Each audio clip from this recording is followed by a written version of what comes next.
Welcome to part 5 of Introduction to PowerShell. Today, we are going to have a look at exception handling of PowerShell.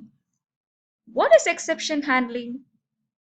When you write some code, there might be errors and the code might not behave the you want it to behave, or it might give some unwanted results.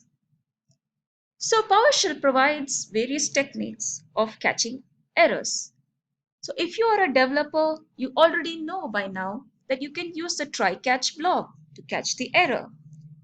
In this slide you see you have the try catch which contains the code which is trying to divide 1 by 0.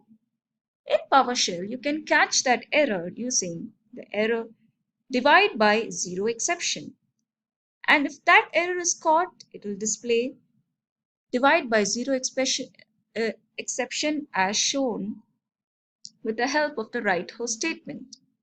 And there are various other types of exception like system.net.web exception, system.exception, and other exceptions. And please note that it is always a good coding practice to catch the right exception. For example, in this case, you know that this will be a divide by 0 exception. If you know what kind of exception you are expecting, please catch that exception. Else we can go ahead and catch a generic exception. And if you see, there's a tiny little piece of code at the finally block telling cleaning up. This is used to clean up most of the resources which may not be needed after the code is complete. Let's just jump to the demo now. Launch PowerShell ISC, and in PowerShell version 3 and higher, if you press Ctrl J, you get a wonderful list of helpers. So just scroll down, let's just search for try catch finally. And I click enter and wow, the code is ready. You need not waste time trying to type the code. Now let's just execute this and see the output. So it is just displaying divide by 0 exception and cleaning up. In PowerShell, you can also put your breakpoints. So suppose, let's just try, you put your breakpoint just by just clicking over it, or just click debug and click add breakpoint. So you can either press toggle breakpoint or F9 and then start running the code. That is, press F5. Once you run the code, you can either step up. So I just hit F5. And note that if you want to just step over line by line or overcome the functions, you can click step over, that is F10. And if you want to do line by line or go inside the function, you should press F11. So let's just press F11 and see what happens. So once you press F11, it goes inside the function.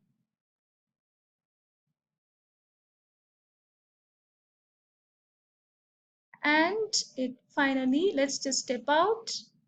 And now the success is displayed from the function. So that's it about the debugging part. There is a cool option from PowerShell called error action. For example, let's just try to give a file path which does not exist. And let me just execute this without the error action. It throws an error. Sometimes you do not want the code to stop just because of some error. You want the code to continue. That time you can give this option silently continue. There are various options like continue or ignore the error or inquire or silently continue without prompting anything or just stop or suspend. Let's just try silently continue. And now if you execute this, it just does not show the error. And in the last part of exception handling, sometimes we might want to throw the exception explicitly. For example, if this file is not found, we can throw the error system.io or file not found exception, file not found. Let's just run this. It shows the error C demo not found.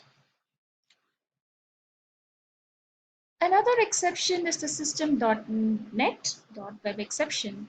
So let's just try to create a new .NET Web Client object, and we are going to download the string from HTTP some site which does not exist. I execute the script and it displays load web failed. So as a quick recap, how do we do debugging in PowerShell? We just set breakpoint using toggle breakpoint or F9, and you can step over or step into using F10 or F11. Sometimes you do not want the error message to be displayed. In that case, you can use the error action parameter and just ignore the error. And some of the other cool exceptions that can be handled are system.io.file.found exception and network exceptions like system.net.web exception. And other exception examples are system.argument null exception and SQL exception if the connection to the database fails. Now let's move on to another interesting topic called regular expressions. So regular expressions are very helpful to do pattern matching. So in this example you see Microsoft-match soft will return true because this character soft is found inside Microsoft. And one of the common validation for email, this example can help you to understand regular expressions. So if you want to do a pattern matching of starting with letters, you use the caret symbol and A to Z. One or more occurrences plus, followed by a special character dot, that is backslash and dot, followed by any number of letters A to Z, plus, and at the rate contoso.com. Dollar indicates it is ending with contoso.com. And in this code, if email not match rejects, we get show the error invalid email address. Some of the cool implementations of regular expression is the substitution. Suppose you want to replace Carl with Eddie. You can use Carl Smith replace Carl, Eddie. Now let's just go ahead and see the demo.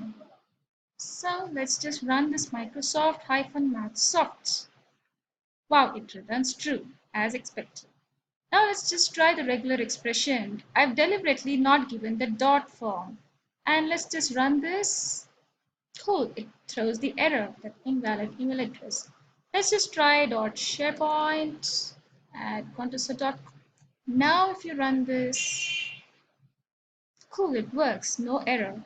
And in this example, let's just try to replace Carl with Eddie, and it shows Eddie Smith. Thank you. So far you have seen how to do exception handling as well as regular expressions. So all you have to remember in exception handling is the try-catch block finally. And if you want to throw in exceptions, you can use the throw keyword. And if you want to do regular expressions, so just remember the email example that should get you going. For A to Z for letters, 0 to 9 for numbers, and plus for one or more occurrences, dollar for ending, caret symbol for starting with. And if you want to replace, you use hyphen replace. If you're searching, you're just matching, you're just doing hyphen match. So this ends the part 5 of the introduction to PowerShell. Thank you.